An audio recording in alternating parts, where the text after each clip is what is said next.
Hello and welcome to The Gaggle, where we challenge and, if necessary, destroy media narratives. I'm George Szamuely. With me today, of course, is co-founder of The Gaggle, Peter Lavelle, host also of RT's talk show, Crosstalk. Well, a number of Republican senators and congressmen have been calling for the ouster of President Biden.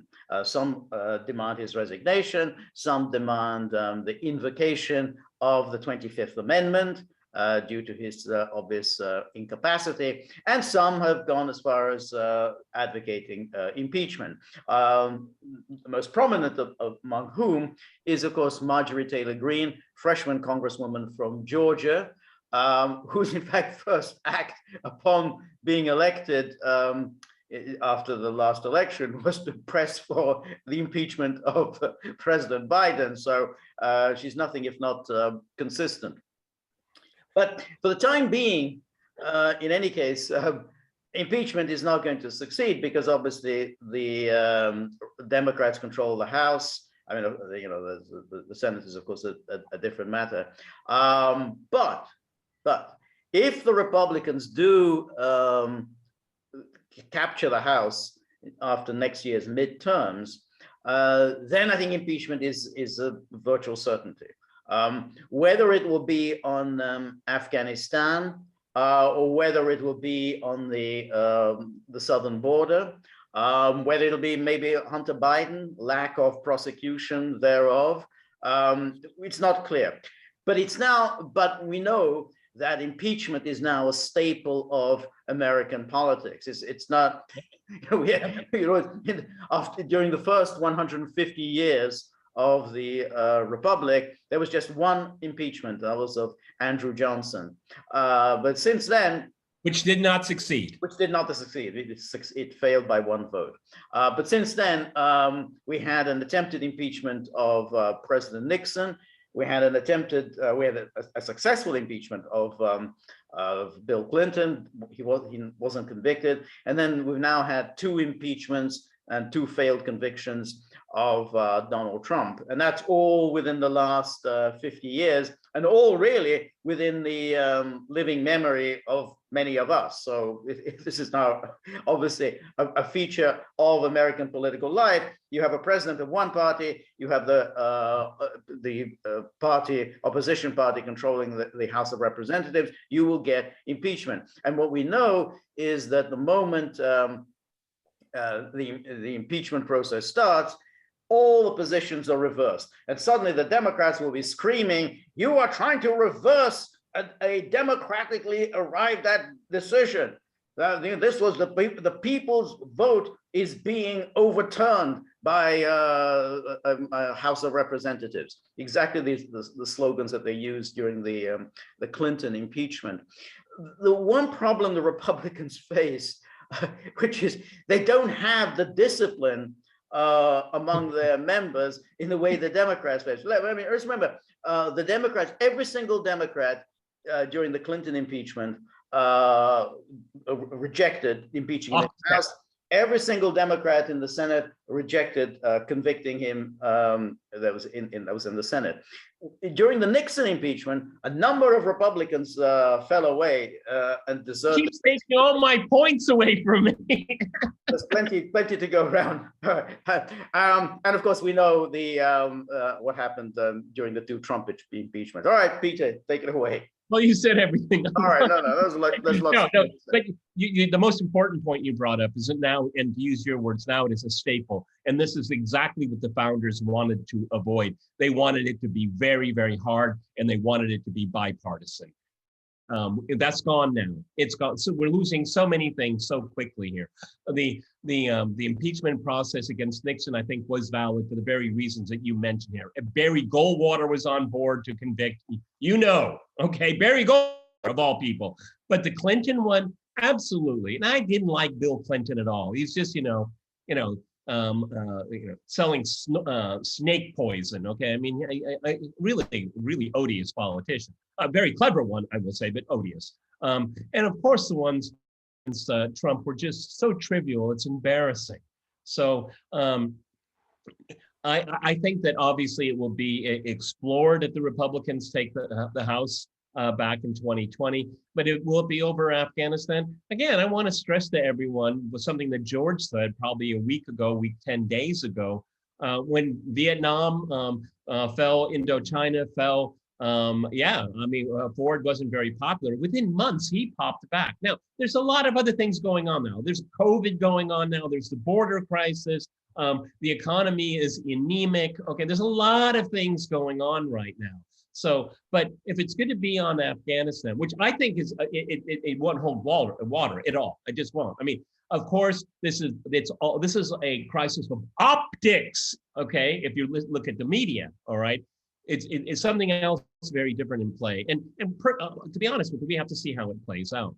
But so I could see it possibly in the House of Representatives, but 67. No, that won't happen. But one thing I would say though about Nixon, you could be absolutely certain, had it not been Nixon in the Oval Office at the time, had it been Johnson, Kennedy, we know that the Democrats would have absolutely fallen lockstep behind the president, and one of them would have deserted Nixon, and what they would have argued is exactly what Nixon argued. He said, all of that, what I did falls within the prerogative of the president. I did not abuse power. I'm the head of the Justice Department. I'm entitled to do what I feel is in the interest of American security. That was Nixon's argument, and you can be absolutely sure that any Democrat president would have said the same thing, and the Democrats in the House and in the Senate would have fallen lockstep behind. Republicans are never able to hold their members together. Don't get me wrong. Obviously, I mean, if you know the entire political history of Richard Nixon, he accumulated a lot of enemies, and he was I guess in a sense, it's fair to say that he was really the first in modern history, the first president that was just universally hated by the media. Okay, I mean, it was a glimmer of what would happen under Trump. But I mean, with the tapes and the corruption and that was beyond executive privilege, in my opinion here. Now, he said to, what was his name, Frost, he said, whatever the president does is legal. Well, that's kind of sketchy, okay? And I think you could contest that, okay? But contest it. It's still it's an important argument, because it does reach the whole issue of. We never made it to trial. It never went to trial. Yeah. Okay. But in terms as a philosophic point, I think it's a valid one.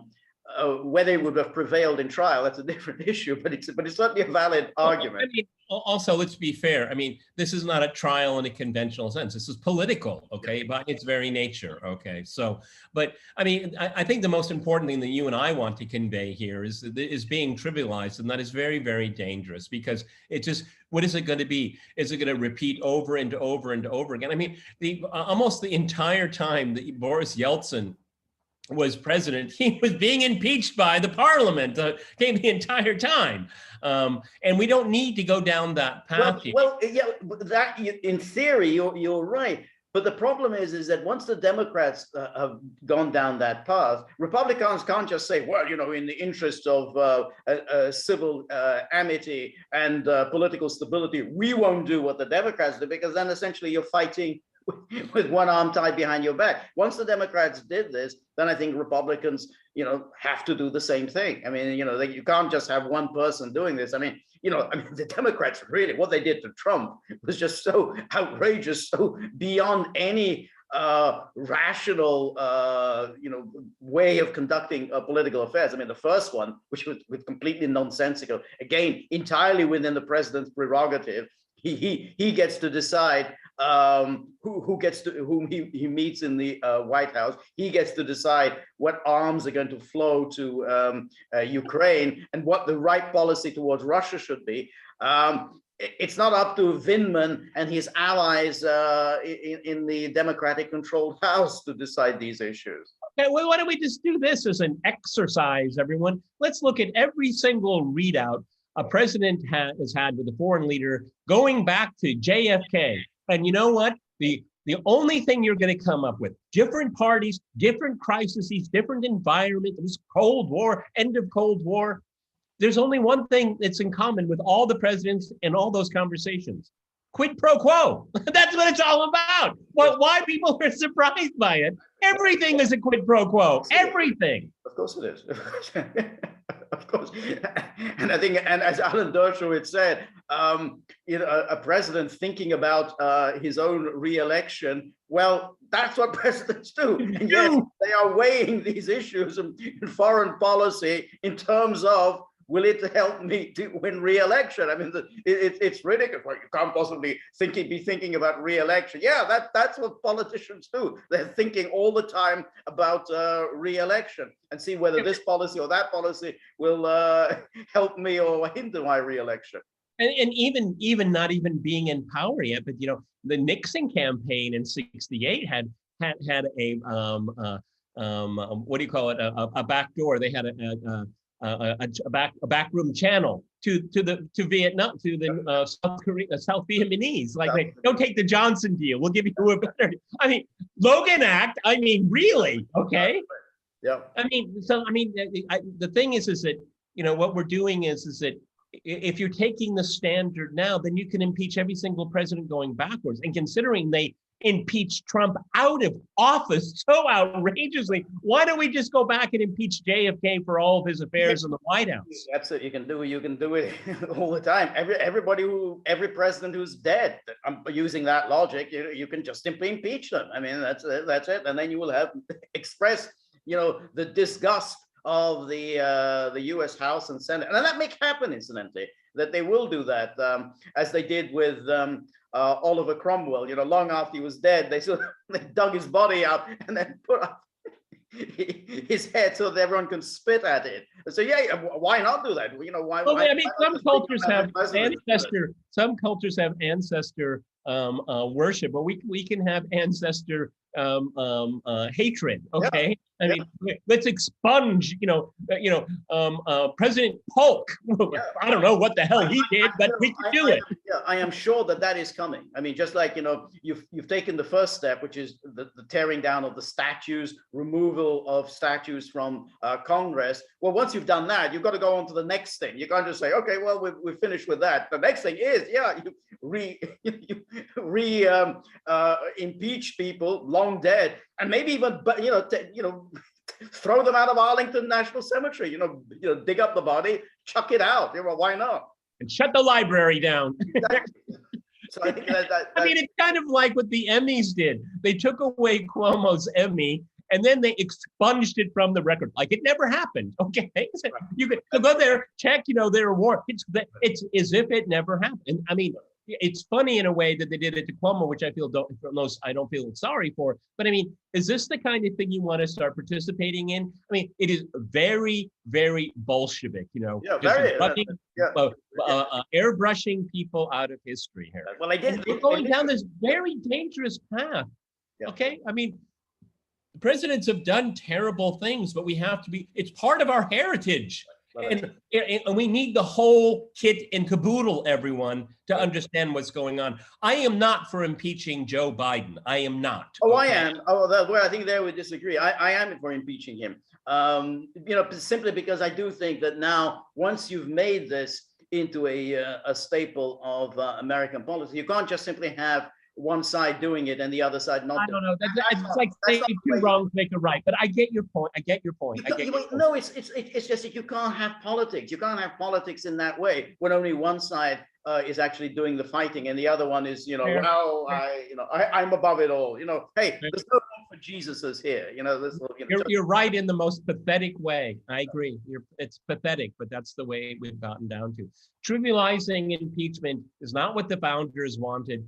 And it will unravel the republic. And this is what we're seeing right in front of our eyes, okay? And no one's batting an eye except for you and I, it seems like.